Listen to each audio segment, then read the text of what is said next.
going to skip 7-ish hours, so this is in line with the music club having their final concert before everything goes in line. And I'll describe, like, would you go to the music concert that they're letting people go to right before everything's shut down, or would you be doing other stuff around the school, and that'll dictate how I do this scene? Okay. So this is, sorry, time frame from the skip. This is about 7-8 hours ahead. So this is Okay. literally like the school day is done. It is at night, like 7-8 o'clock at night. Okay. So I think if they're kind of letting people go to this event, she'd go because she's kind of thinking like, okay, if certain people were kind of like collapsing during class, um maybe could I like try to suss out symptoms, like keep, like since she missed that bit, she's kind of thinking like maybe it would happen again, even though they're doing a lockdown, like the way that Simmons and Kennedy immediately went to the room to clean it. She's sort of like, okay, um, if they couldn't stop those 7 people from this happening, like, how can we trust that it won't happen again, type of thing. Okay. Um. Or if everyone's going to the concert,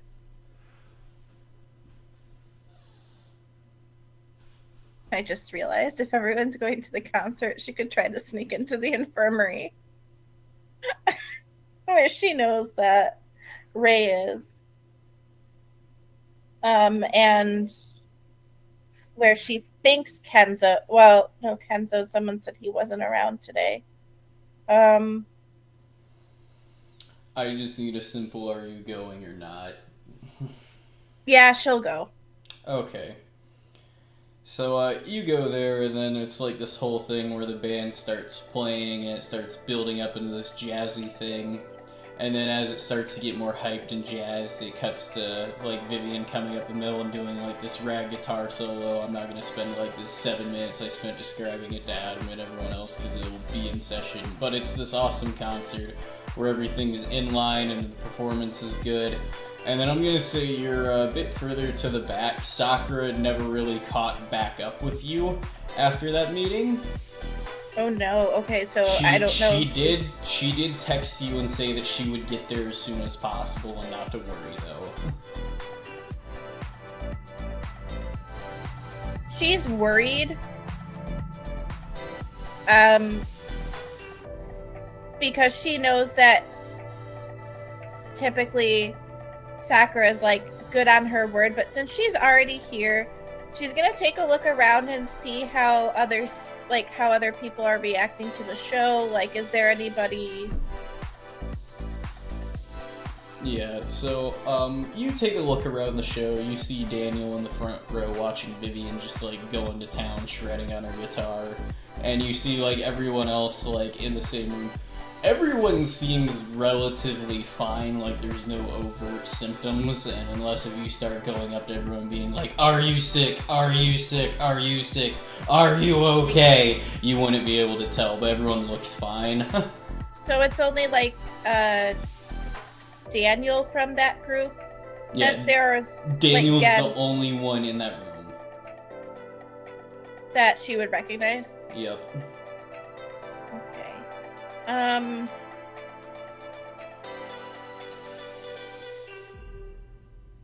She's gonna look around to see, like, are there teachers here? Are they, like,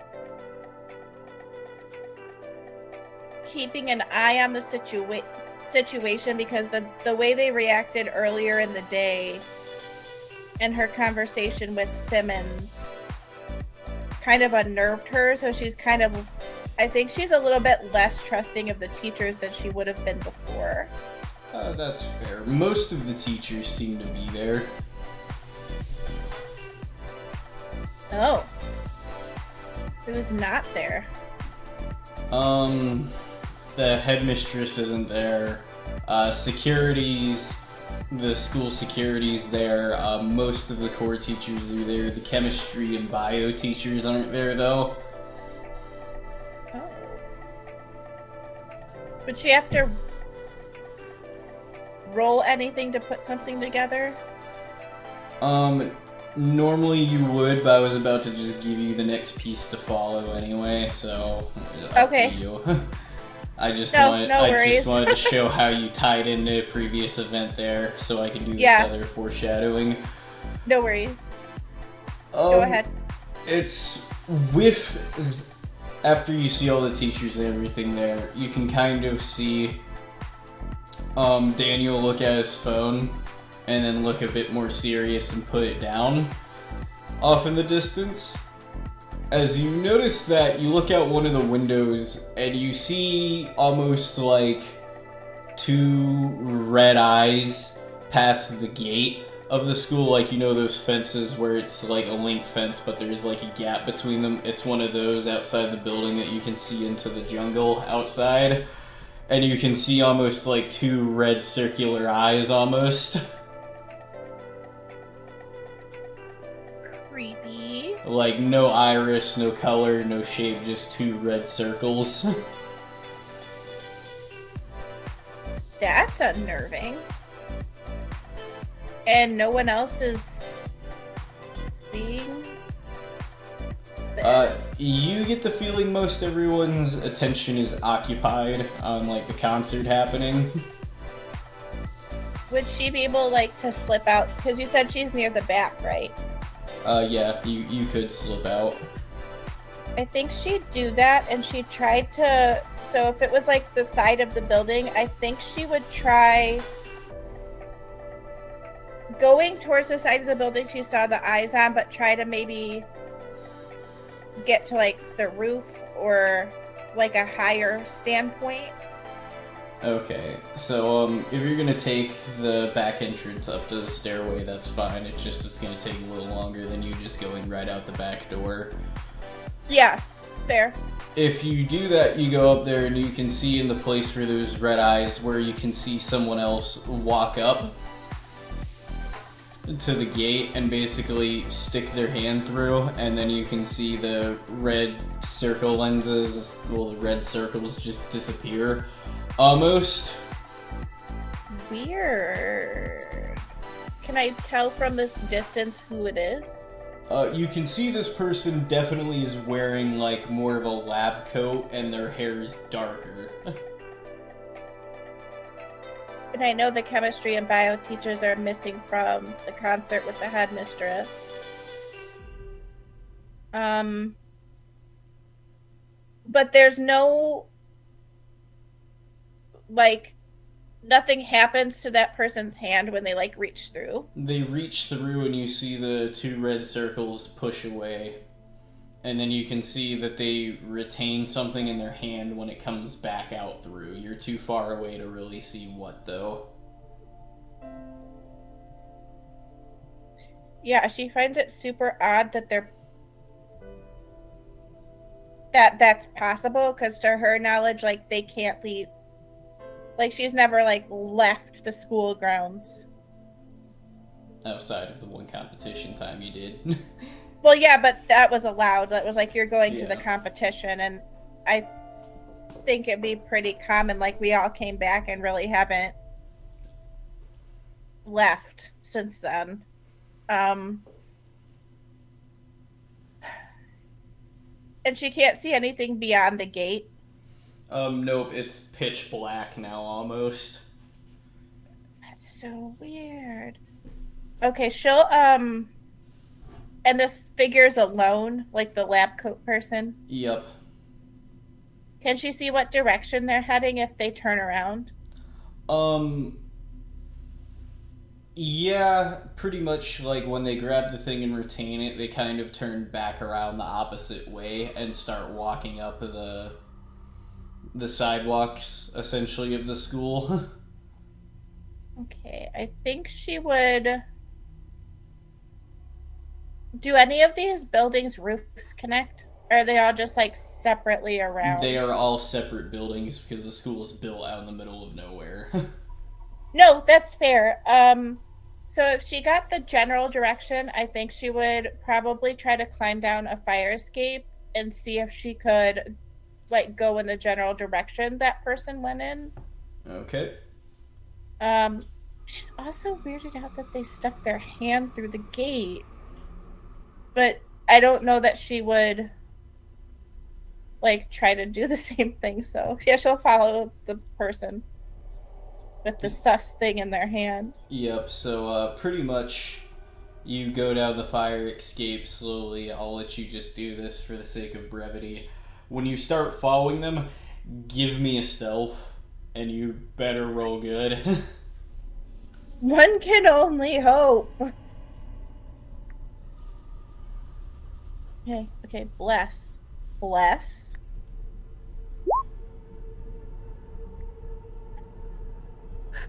The worst. I fumbled. Why do I fumble at the worst moment? I'm crying. Alright, This is so good and so dumb. Hales, please roll me a 1d100. I'm crying like from the stupidity of this moment. 77. 77? Okay. So when you get to the bottom stairway, when you get down to the bottom ring of the ladder on that fire escape, you let go and you thud down a little bit louder than you'd realize. Then you see this figure turn around and they're wearing like glasses that almost reflect in like the pole light on the sidewalk, so you can't really discern their face too well. Mm-hmm. When you see them, they literally just look at you for a split second, and then he immediately turns around and just starts booking it. Am I injured? Nope, he just spotted you, so if you want to chase, you can. Yeah. She'll do her best. So she'll get up and she'll be like, God damn it, fucking clumsy. And then she'll like try to orient herself to where they were running to. Or Alright, away. roll me in athletics. Oh, I put points in this one. I think. Okay, that's under... Where am I? Reflex. Come on. 19! Nice. Fucking fumble. Jesus. Alright. No, So that was a after- 19. I'm just still not over the fire escape fumble. After you reorient yourself and you start following him, you basically start following him almost step for step, but he's clearly like 30, 40 yards ahead, so pretty much as you follow him, you can pretty much see him start getting closer to the admin building. Then he turns a different direction. As you see him turn down that other sidewalk to the left, away from the admin building, you can see that he pretty much runs into another figure that's shadowed in black and then thuds on them, and then that figure falls over. You see him visibly stop for a second, realizes you, then he just keeps running. When you get to him, you can kind of see that he's getting just too far away for you to really keep up. She'll like grab a stitch in her side and look over her shoulder, like, can she see the person he ran into? You're actually approaching that. Oh, that person? Okay. Who is that person? Okay. When you approach, you kind of see that they're wearing a bit of like a darker blackish hoodie, that they have like blondish hair, and that their skin's like a little like curled up, and then he just kind of starts slumping back up as you kind of turn and you see a figure with like blood running out one eye, saliva running out the other, and then it just turns and looks at you. You can't see it in clear detail. Then it starts walking further down the sidewalk towards the dormitories, as you also see another circular item on the ground that looks like it was dropped by the other guy. fuck is this shit? So it's just like a bleeding, secreting, gross thing. And it's moving very slowly towards the dorms.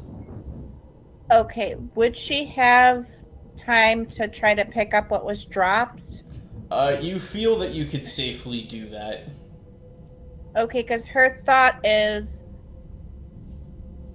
this probably shouldn't get inside. And the guy that ran away from here, like, I don't know that she'd know if he was running from her specifically or this thing. So yeah, she'll go pick up what was dropped.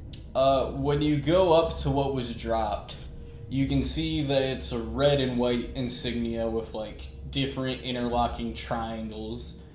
And because of what's happened historically, you would notice that this is an umbrella, like sigil or like thing that you could pick up, like it's a little umbrella badge.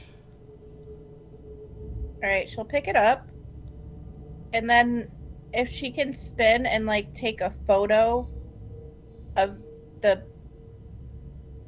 creature thing. The moment you pick up that umbrella badge, you immediately hear like a screeching and like cacophony in your head and like all these different noises. Roll me a resist torture. Yes, I put points in this and y'all laughed at me. I think. Hang on, let me see if I can see it. Pull this button. Oh god. 13. Okay, when you hear all of that, you turn and see the figure as it starts to slump away. As you're about to, like, take a picture of it, you hear all of this loud screeching and noises and other stuff running through your head.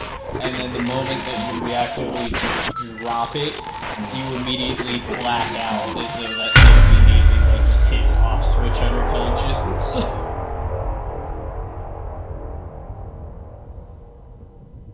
Damn. But I'm not dead. You awake about an hour and a half later. Am I still like on the concrete? Yeah, with the badge still right next to you and the concert's still going in full swing. And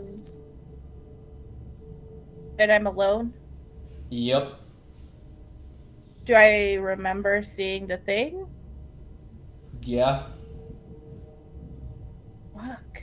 Okay,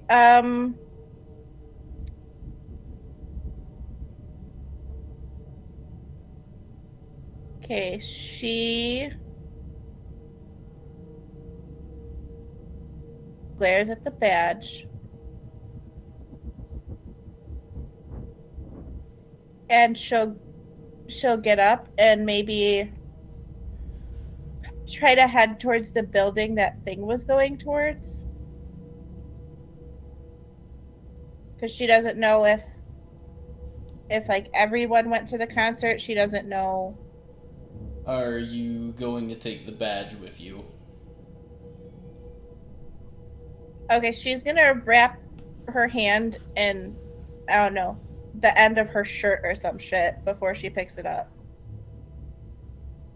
Because, like, she just touched it bare before and, like, blacked out and it was crazy and weird.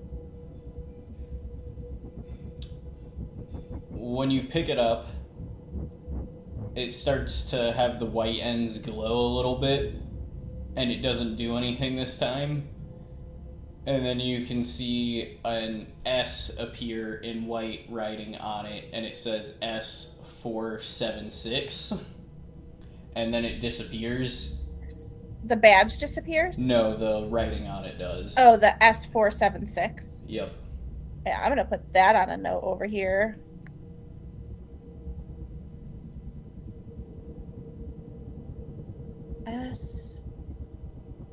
S476 question mark. What the fuck? Okay. That's literally what my sticky note says on my computer. She'll pocket it, I suppose. And sort of. Did she like hit her head when she fell? Like, is she No, you seem fine. so strange? Okay, she'll.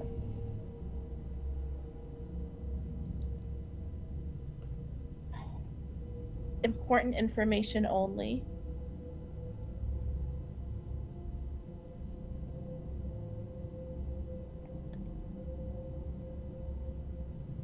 Okay, so I think she will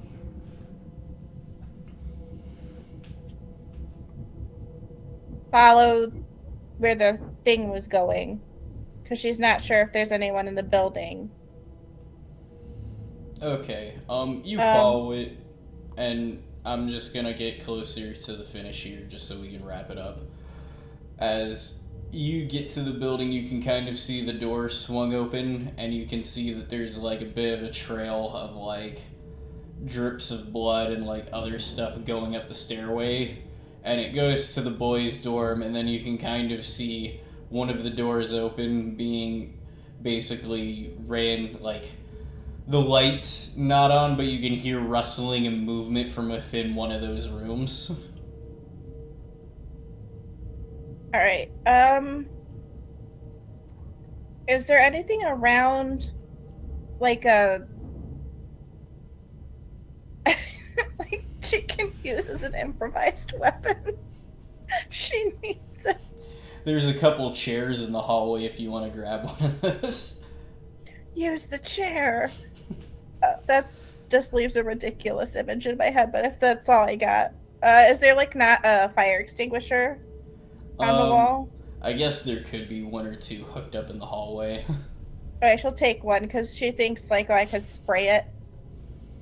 That's still a ridiculous image, but not as ridiculous as the chair. And she'll kind of go towards the room that it went in.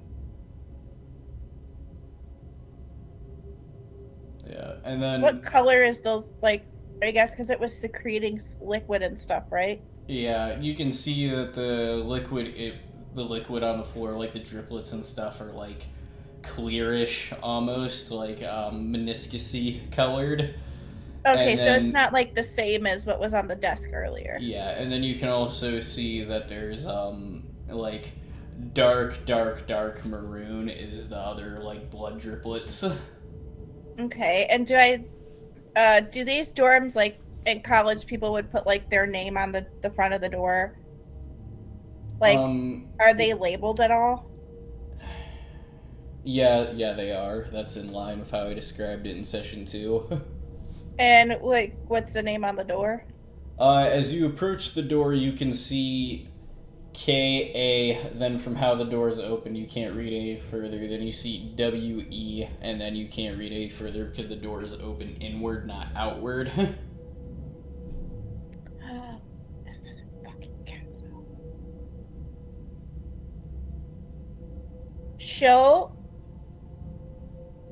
She's really unnerved, but she'll say, uh, well, first she'll say Vlad. No answer. Kenzo? You, you hear the ransacking just stop the moment you say Kenzo right after Vlad, and then you hear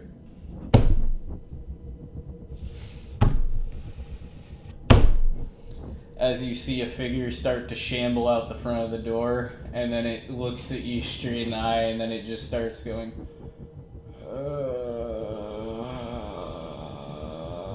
and you can see the glasses on this person are very cracked and almost broken, and their heads like slumped like that, and they're barely able to like keep their head up some of the time. Like they'll perk it back up, then it slumps back down, and like their hoodie's really ripped, and you can see like a bit of like a purple headband around its neck, and like its clothes are just torn up, and you can see that the skin's starting to like decay.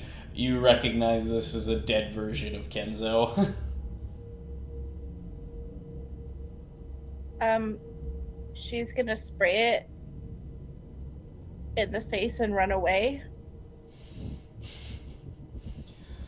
When you spray it in the face, it kind of just keeps lumbering through it as though like that really did nothing. And then when you drop the fire extinguisher, you turn around and see a security guard behind you just like grab you.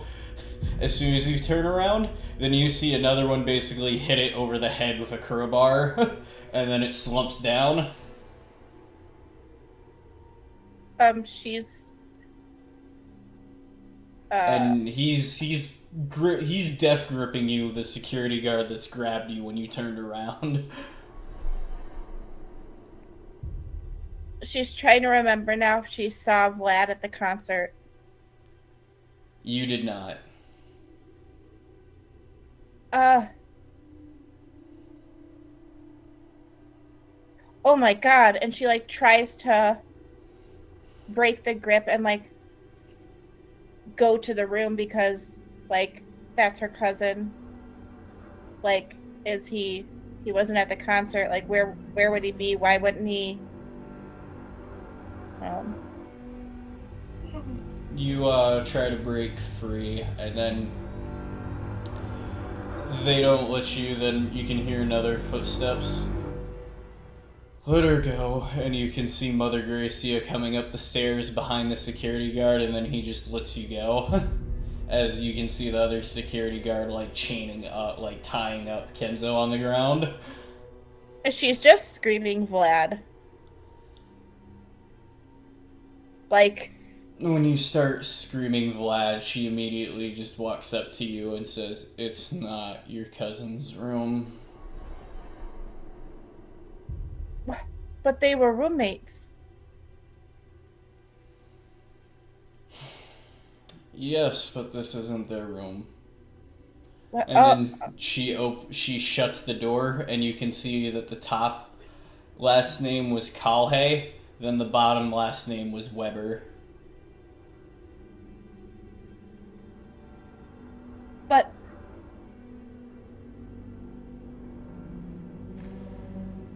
that doesn't make any sense. And I think like shock is probably setting in that like first of all she touched the thing, blacked out, woke up, followed a dead guy to Ray's room. Like she's all like the shock, man. You know? I think that doesn't make sense. Why would he? It was just a competition. Oh my god. And she just starts crying The moment because you she was told Ray was like sick and collapsed and like Kenzo wasn't himself, and now she saw like a zombie version of him go into Ray's room, and she's like, yeah. Mr. Kalhe's still in the infirmary. And then she looks at you just crying on the ground. I suppose this makes another loose end. You're coming with us. And then you see more security guards come up, and then they walk you to the admin building. And then that is where we'll end the catch-up RP. No, she was gonna be like, I know Simmons.